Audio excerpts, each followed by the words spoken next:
Pues varias cosas, o sea, yo empecé como a trabajar en temas de activismo cuando estaba en la universidad y todo surgió porque yo en esa época trabajaba con el Círculo LGBT Uniandino, que es como un círculo de participación para estudiantes en la Universidad de los Andes, eh, y trabajaba como en temas LGBT y hacíamos fiestas. Entonces llegó un momento en que las fiestas eran súper exitosas, pues como que había plata por fin en el círculo para hacer cosas y nos dimos cuenta pues que realmente no teníamos una agenda tan política todavía. O sea, habíamos como hecho fiestas para que la gente se integrara, se conociera, pero digamos que estábamos muy alejadas todavía de las realidades de personas trans. Entonces como que hubo un acercamiento pues, con las activistas de Santa Fe y empezaron a surgir como eventos pequeños, pero que yo creo que empezaron a afianzar alianzas muy importantes como entre la academia y el activismo de Santa Fe.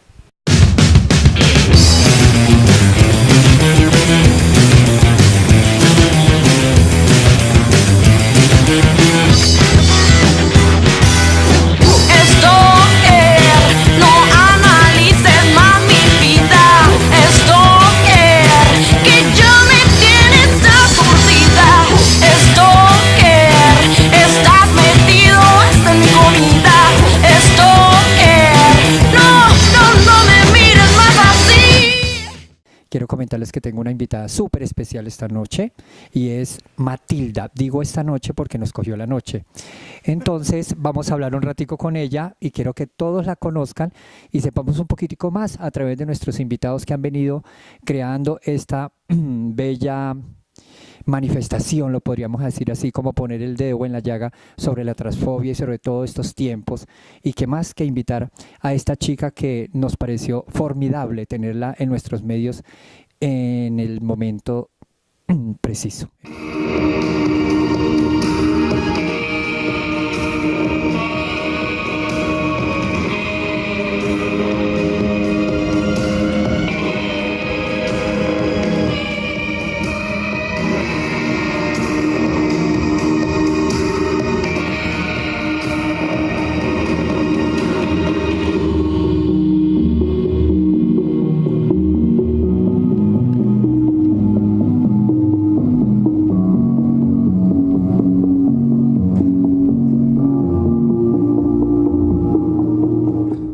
Cuando decimos diversidad es como que todo el mundo de alguna forma es diferente. Y era un poco la idea detrás del baño, porque el baño no surge como a través de una necesidad de decir vamos a acabar con los géneros, sino que surge a partir de una necesidad súper específica. eh, y esa enseñanza era porque yo estaba en Estados Unidos, yo había aplicado como una beca para hacer mi maestría en Derecho Internacional y durante esa época después pasé a hacer una pasantía también con una beca en la Comisión Interamericana de Derechos Humanos y ya cuando estaba en la Comisión Interamericana de Derechos Humanos, yo por esa época había iniciado el tratamiento hormonal, como o lo estaba iniciando. Entonces cuando entré, pues o sea, estaba como en el intermedio, como que la gente no lo reconoce a uno, pero uno tampoco como que se identifica tan bien, ni creo que debería tener la obligación en esos espacios. Entonces, cuando yo llegué a la Comisión Interamericana, la pregunta ya no era cómo hacemos para que hayan personas trans en las instituciones, sino más bien qué hacemos cuando esas personas trans llegan.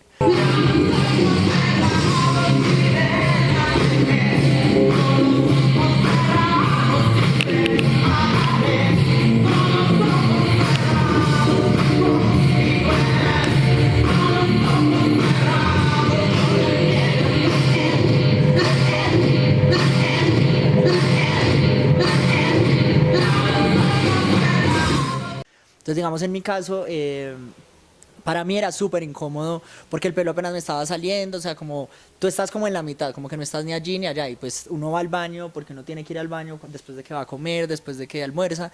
Entonces yo iba al baño y sentía que todo era incómodo, o sea, como si iba al baño de viejas, como que había una mirada de arriba abajo, como la típica escañada, que es como así, es como, a ver, amiga. Y, pero igual tampoco iba a entrar al de manes, por un lado porque no me identificaba y por el otro porque no daba. O sea, pues, o sea, ¿qué cara me iban a hacer si es como alguien súper afeminada, como que a veces se viste de vieja? O sea, tampoco daba.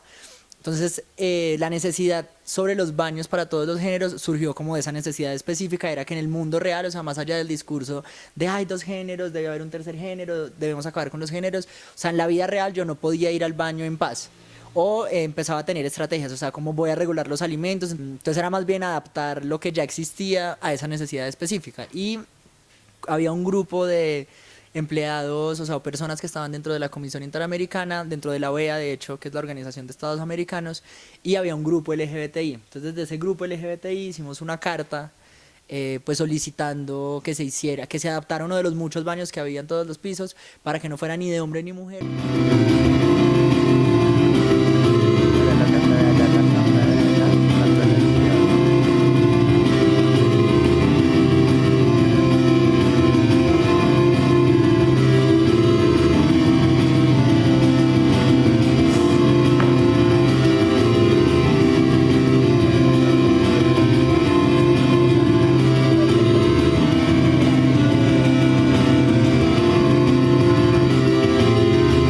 Yo creo que, o sea, yo creo que en Colombia estamos como en un momento extraño para el movimiento trans porque yo siento que hay cada vez activistas más conocidas, más reconocidas, cada vez más personas trabajando en el tema trans, entre comillas, pero creo que hay un problema muy grave de política. O sea, creo que nuestras agendas no están politizadas, o sea, como que todo el mundo hace cosas diferentes y habla de cosas trans pensando que únicamente por el hecho de hacer acciones, pues el mundo va a cambiar.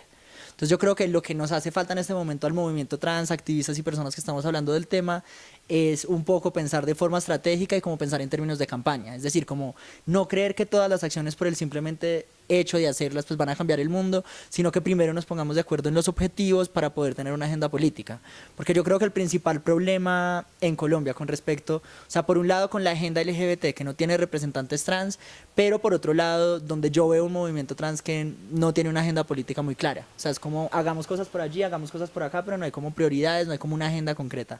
Entonces yo creo que a la pregunta de si eso es posible, yo creo que es posible, pero creo que nos tenemos que ajuiciar por un lado porque creo que no somos lo suficientemente juiciosas. Creo que hay que meterle como más carne al debate porque siempre que hablamos de cosas trans es como, siempre son temas light, o sea, como... Y yo creo que las vidas de las personas trans y los derechos de las personas trans son súper graves en este momento. O sea, como la expectativa de vida de las personas en Latinoamérica es de 35 años. Yo igual veo que la pobreza afecta de forma desproporcionada a las personas trans. Las personas trans... digamos, son cooptadas por el sistema carcelario más rápido y sin embargo no vemos una discusión pública de esto, sino que creemos que trans es como únicamente hablar de la identidad, de las cirugías, como de fiesta, o sea, como que creo que también hay una exotización del tema trans constantemente. Entonces yo por eso creo que, pues para poder responder esa pregunta, yo creo pues que tenemos que organizarnos, tenemos que meterle carne al debate y tenemos que estar dispuestas a trabajar.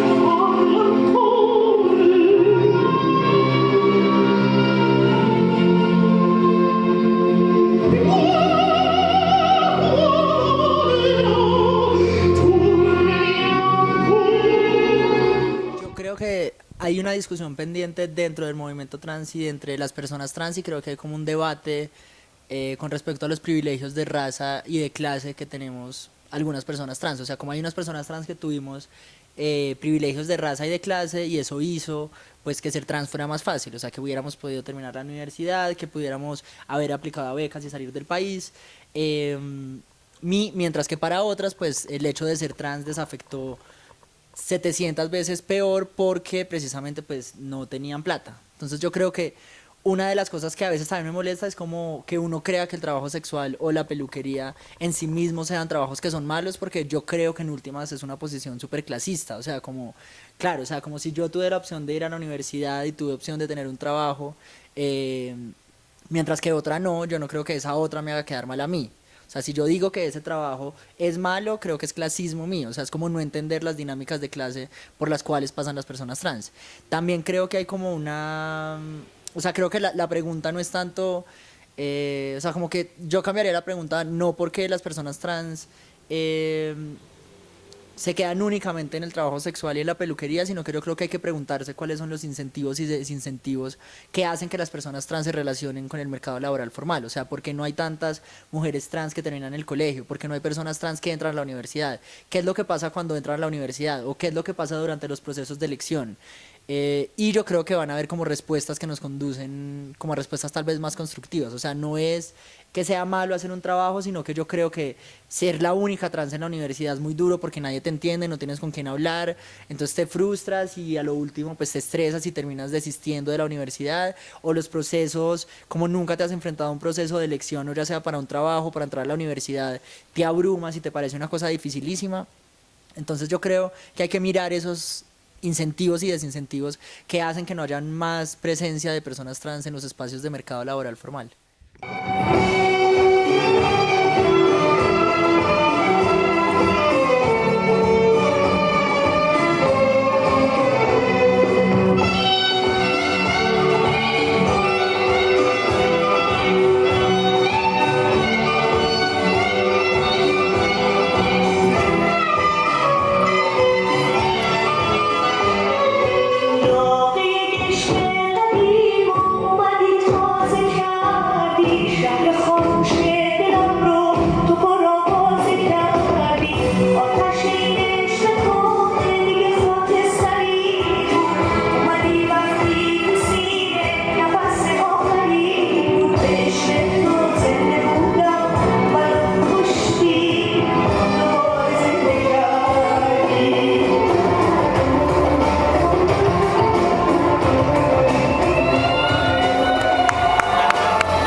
En visibilidad, yo creo que hay que decir que tal vez creemos demasiado en la visibilidad. Y yo creo que ahí hay un problema. O sea, nosotros creemos que por medio de la visibilidad se van a acabar los prejuicios.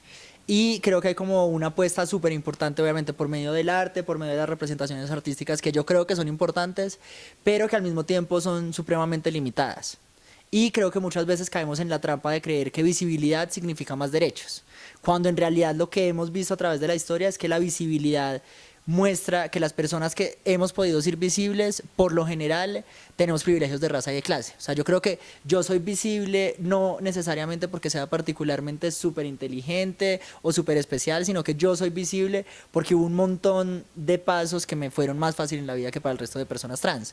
Y uno de los, o sea, como un ejemplo de esos es como el ejemplo de Caitlyn Jenner. O sea, Caitlyn Jenner es una mujer trans que es súper visible, pero que no representa la experiencia de vida o el problema en términos de derechos de la mayoría de personas trans.